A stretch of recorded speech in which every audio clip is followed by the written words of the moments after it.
Қайрат Нұртас кенже ұлы ханмен бірге Черногория еліне демалысқа келді. Бұл мемлекетте бірнеше күннен бері Қайраттың әйелі Жұлдыз Әбдікәрімова демалуда. Қайрат Нұртас жақын арада Еуропаға саяхаттап шығатыны туралы Instagram желісіне бөлісті. Ол кенже баласымен фото және видео жариялап, демалысы қалай өтіп жатқаны бөлісті. Әкесі мен ұлы теңізде шомылып, әсем жерлерді аралап жүр. Черногорияда бала қарап жүрген бір қазақ жоқ. Рахаттанып жүрмін. Ешкім танымайды. Қазақтар бар екен. Бір суретке түсіп алдық. Ақтөбеге сәлем, деді әнші. Айта кетерлігі, осыдан бір апта бұрын Қайрат Нұртас келіншегі Жұлдыз Әбдікәрімовамен фото жариялап, оған Еуропада кездескенше деген үндеу жолдаған болатын.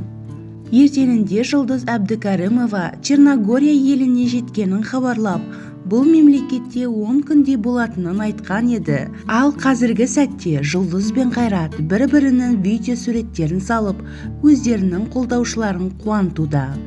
Егер видео ұнаса, лайк басып, видео астына өзіңіздің пікіріңізді жазуды ұмытпаңыз.